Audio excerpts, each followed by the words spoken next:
자, 마지막에 들려진 찬양이 저희가 인사말로 서로에게 축복하면서 나누면 참 좋을 것 같습니다. 이 자리에 있는 것은 주님의 은혜입니다 하면서 우리가 다시 한번 옆에 계신 분과 서로 축복하면서 인사를 나누도록 하겠습니다. 이 자리에 있는 것이 주님의 은혜입니다. 주님의 은혜 있는 것임을 믿습니다. 하나님께서 주신 말씀을 통해서 이 시간 만나게 되는 인물은 느헤미야입니다. 느헤미야는 아브라함이나 요셉, 다윗, 솔로몬처럼 익숙한 이름은 아닙니다.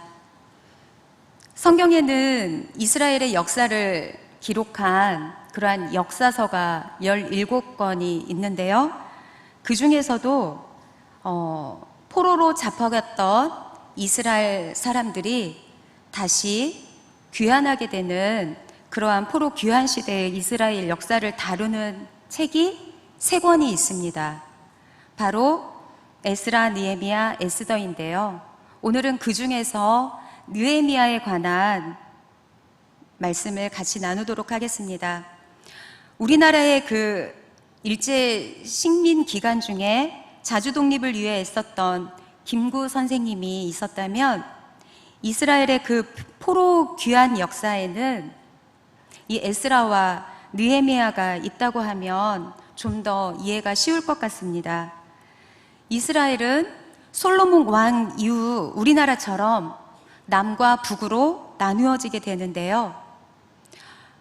북쪽은 이스라엘이라 이름하게 되고 남쪽은 유다라 이름하게 됩니다. 그래서 북쪽 이스라엘이 아수르에 의해서 먼저 멸망당하게 되고요. 그 후로 한 200년 정도 시간이 흐른 후에 이 남쪽 유다가 바벨론이라고 하는 나라에 의해서 또 멸망을 당하게 됩니다.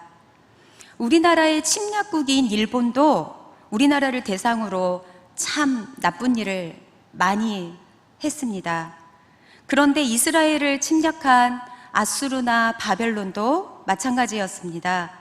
아수르는 북이스라엘을 침략했을 때 이스라엘을 그 존재 말살을 목적으로 아수르로 아니면 그 이방 국가로 강제 이주시켰고요. 또 바벨론은 유대의 유능한 젊고 똑똑하고 잘생긴 그러한 유능한 사람들을 자국의 이익을 도모하기 위해서 자기네 나라로 강제 이주시켰습니다. 그 대표적인 예가 다니엘과 세 친구 많이 들어보셨지요? 그 인물이 대표적인 예라고 볼 수 있습니다. 그런데 이렇게 50년이 이제 시간이 또 50년이라는 시간이 흐르고 나서 BC 539년에 이 바벨론이라고 하는 이 영원할 것만 같았던 이 나라도 성경의 표기로는 바사로 되어 있습니다. 네, 우리가 익숙한 나라 이름은 페르시아예요. 이 나라에 의해서 이 바벨론도 멸망을 당하게 됩니다. 그런데 이 바사는 식민 국가들을 억압하는데 이 앞에 있었던 바벨론과 아수르와는 좀 다른 회유 정책을 씁니다. 그래서 세금을 잘 내고 그 페르시아 제국에 충성을 하면 종교 생활을 허락해 줍니다. 그리고 자국으로 돌아갈 수 있는 그러한 정책을 썼습니다. 그래서 이제 바벨론으로 끌려갔던 강제 이주당했던 그러한 사람들의 이제 자손들이 1차, 2차, 3차에 걸쳐서 다시 예루살렘으로 돌아오게 됩니다.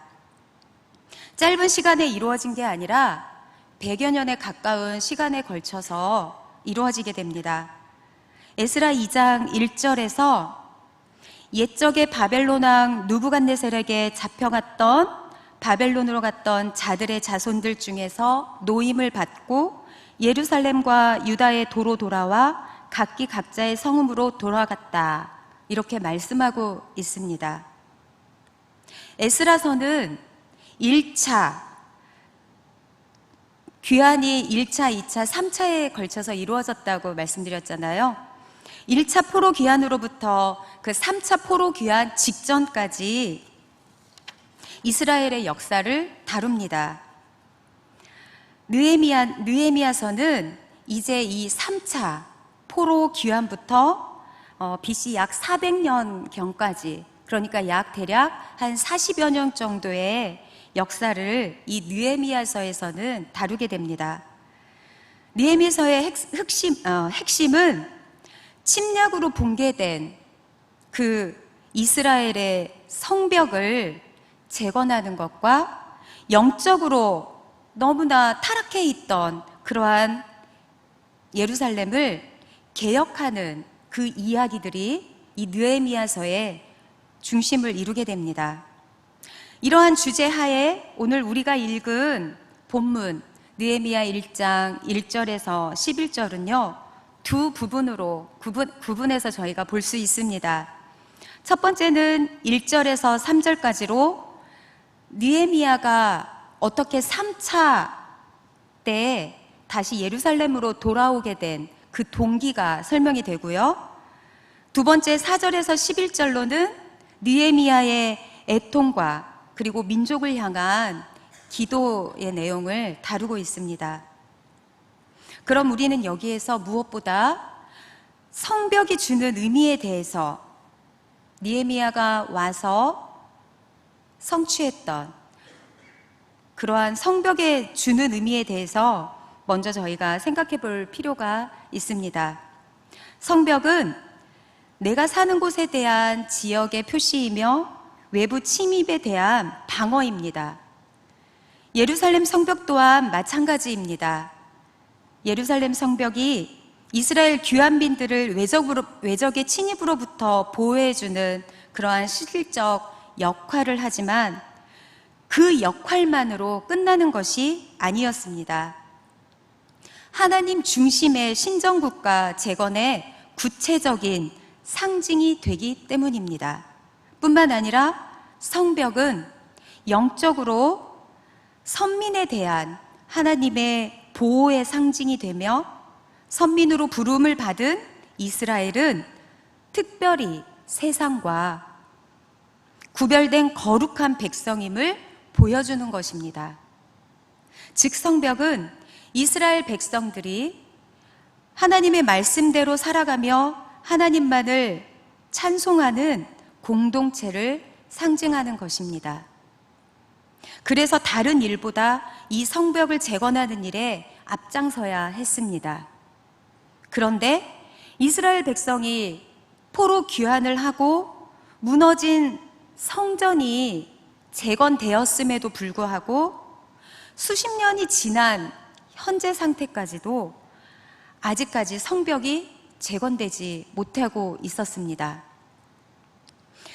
그래서 느헤미야 1장 3절 말씀을 보면 그 성벽이 재건되지 못한 예루살렘의 상황에 대해서 이렇게 말씀하고 있습니다. 그들이 내게 이르되 사로잡힘을 면하고 남아있는 자들이 그 지방 거기에서 큰 환난을 당하고 능욕을 받으며 예루살렘 성은 허물어지고 성문들은 불탔다 하는지라. 성벽을 재건하지 않았기에 포로 귀환을 했지만 백성들은 큰 환난과 능욕을 당해야 했습니다. 바로 세상과 구별되어 하나님의 말씀대로 살아가리라 상징이 되는 그러한 성벽이 재건되지 않았기 때문입니다. 즉 하나님이 없는, 하나님이 중심이 되지 못하는 죄가 가득한 삶을 살아가고 있는 것입니다. 그들의 예루살렘에 지금 머물고 있는 사람들의 영적 상태, 삶의 모습을 엿볼 수 있는 것입니다. 우리들 또한 마찬가지입니다. 예루살렘의 피폐한 상황을 느헤미야가 들었던 것처럼 우리들도 무너져 내린 우리의 성벽, 우리의 현실의 모습을 들여다봐야 되겠습니다. 즉 우리의 상황을 인정해야 합니다. 나의 성벽이 무너지고 불탔음을 인정해야 합니다. 우리들이 재건해야 될 그렇다면 지금 현재 내 안에서, 우리 안에서 무너지고 불타서 제대로 재건되지 못한 나의 성벽, 그리고 우리들의 성벽은 무엇이 있는지 이 시간에 생각을 해봐야 되겠습니다. 세상과 구별되어 세상의 방식이 아니라 하나님의 말씀대로 살아가야 할 영역이 무엇인지 우리가 또 묻고 물어야 되겠습니다. 하나님 나라의 건설 책임을 맡은 성도들로서 단순히 배타적인 동기에서가 아니라 우리의 신앙의 순수성을 지키기 위해서, 그리고 또 악의 세력들로부터 자신을 보호하는 영적 성벽을 우리가 건설해야 합니다. 그것도 아주 튼튼하게 말입니다. 하나님은 이 시간에도 환난과 능욕을 당하고 우리의 삶이 허물어지고 불타는 인생이 아니라 하나님과 함께하는 그런 승리하는 삶이 되기를 하나님은 간절히 원하고 계십니다.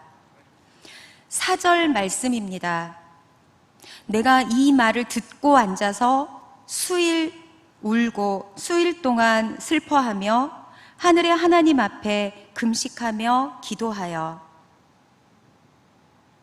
여러분은 어떤 대상이나 어떠한 일을 만나 이토록 느헤미야처럼 울고 슬퍼하며 하나님 앞에서 금식하고 기도해 본 적이 있으십니까? 하나님은 느헤미야를 통해 이 시대를 향한 진정한 애통이 회복되기를 원하십니다. 예루살렘에 관한 참담하고도 슬픈 소식을 전해 들은 느헤미야가 애통한 마음으로 하나님 앞에서 금식 기도를 합니다. 그 말씀은 이제 5절에서부터 11절까지 진행이 되는데요. 느헤미야의 기도를 자세히 살펴보면 5절에서는 하늘의 하나님, 크고 두려우신 하나님, 긍휼을 베푸시는 주라고 부르며 하나님의 긍휼하심에 대해서 찬양합니다. 그리고 6절과 7절에서는 이스라엘에게 모세를 통해 명령하신 계명과 율례와 규례를 지키지 아니한 것에 대한 죄를 고백합니다. 여기에서 계명과 율례, 규례 이렇게 나누어져 있는데요. 잠깐 설명을 드리면 계명은 십계명을 중심한 종교 생활을 위하여서 지켜야 될 가장 기본적인 명령을 말합니다. 그리고 율례는 계명의 정신을 확대하여서 법으로 제정하여 선포된 법을 말합니다. 그리고 규례는 예배와 헌신을 위한 제의식에 대한 전통적인 규범을 말합니다. 그런데 지금 예레미야가 말한 것처럼, 기도한 것처럼 계명과 율례와 규례를 이 백성들이 지키지 않았다는 것은 이 이스라엘의 영적 상태가 어떠했는지 보여주는 그러한 부분입니다. 그리고 8절과 9절에서는 하나님의 언약, 즉 범죄하면 흩을 것이요 계명을 지켜 행하면 택한 곳에 돌아오게 한다는 말씀에 대한 회고를 합니다. 그리고 이제 10절과 11절에서는 구속하신 주의 백성에 대한 도우심을 간절히 구하는 느헤미야의 기도를, 그 올려드리는 기도를 저희가 볼 수 있습니다. 느헤미야의 기도는 철저히 언약 사상에 근거한 것으로서 이스라엘 백성을 환난에서 건지실 수 있는 분은 오직 여호와 하나님 뿐이시라는 그러한 확신에서 비롯된 것이었습니다. 당시 느헤미야는 페르시아의 아닥사스다 왕의 술 맡은 관원으로 왕과 함께 궁에 머무르는 그러한 관원이었습니다. 그가 하는 일은 왕이 마시는 술을 관할하며 또 술잔을 가지고 왕 앞에 나아가 따르는 고위 관직이었습니다. 직분상 왕에게 가장 가까운 관계를 가졌고 왕의 행정에 큰 영향력을 미치기도 했습니다. 명예와 부를 다 가진 부족한 것이 없는 그러한 사람이었습니다. 그리고 또 살고 있는 곳이 이방 나라입니다. 그리고 또 가까이에서 모시고 있는 왕도 이방의 왕입니다. 그런데 지금 느헤미야는 하나님의 전적인 그 언약 사상에 있고 하나님을 하나님으로 참 신으로 인정하는 느헤미야의 신앙을 우리가 엿볼 수 있습니다. 이런 고위 관직에 있는 사람이었다면 더 왕에게 잘 보이기 위해서 자기가 믿고 있던 그 하나님을 저버리고 이방 신을 섬길 수도 있었습니다. 그러나 느헤미야는 그 믿음을 지켰고 하나님의 언약을 믿고 있습니다. 그러한 그가 예루살렘의 처참한 소식을 듣고 앉아서 울고 수일 동안 슬퍼하며 금식하며 기도했다라는 이 말씀에서 저는 이 말씀을 묵상하면서 적잖이 놀랐습니다. 그리고 하나님께서 주시고자 하시는 메시지가 무엇인지 집중하게 되었습니다. 다른 때 같았으면 이 느헤미야 1장의 4절 말씀을 읽으면서 그냥 슬퍼했구나, 눈물을 흘렸구나, 금식했구나, 기도했구나, 그냥 지나가는 말씀이었을 것입니다. 그러나 이 말씀을 준비하면서 이 1장 4절의 말씀이 저에게 깊숙이 다가왔고 그 말씀을 더 많이 묵상하게 되었습니다. 그래서 느헤미야에게 이러한 마음을 주신 분은 느헤미야를 통해 일하시기 원하시는 하나님께서 예루살렘의 회복을 위해 느헤미야에게 부어주신 마음이었다라는 것을 깨닫게 되었습니다. 느헤미야는 이스라엘의 회복을 위해 먼저 하나님께서 일하시고 인도하시도록 기도했습니다. 또한 하나님은 즉시 그의 기도에 응답하심으로 그가 하나님을 위한 역사를 실행할 수 있도록 도우셨습니다. 이처럼 하나님의 사람들은 항상 하나님께서 행하시도록 자기를 부인할 수 있어야 합니다. 하나님의 나라와 의를 위하여 진심으로 구할 때 하나님께서 응답하시며 어떠한 사람이라도 하나님께서 인도하시고 허락하시지 않으면 하나님의 뜻을 이룰 수 없다는 사실입니다. 그런데 자기 부인을 하는 것은 참 어려운 일인 것 같습니다. 제가 설교를 하는 이 시점은 항상 여름 성경학교가 끝난 뒤기 때문에 이제 올 여름도 여름 성경학교를 준비해서 은혜 가운데 잘 마쳤는데요. 항상 준비하면서 기도가 먼저다, 말씀이 먼저다, 그렇게 생각하고 기도하면서 준비했습니다. 그렇지만 또 성경학교 직전에 참여한 금요 기도 그 자리에서 하나님은 저에게 말씀으로 부딪혀 주셨습니다. 내 몸에 너무나 많은 힘이 들어가 있구나. 너무나 잘하고 싶어 하는 그 마음이 내 안에 가득하구나. 내 몸에서 힘을 빼라. 힘을 뺄 때 내가 일할 것이다. 라고 하는 그러한 말씀을 하나님께서 주셨습니다. 하나님은 느헤미야의 애통이 애통으로 끝나지 않게 하셨습니다.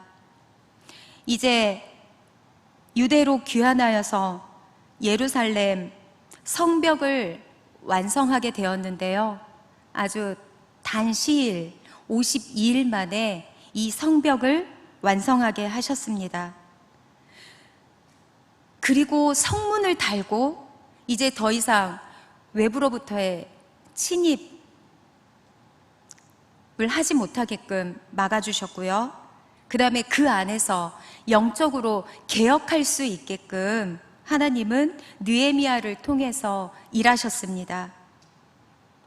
여러분, 애통의 길을 지나야, 그리고 하나님을, 자기를 부인하고 하나님을 인정할 때 하나님은 일하십니다.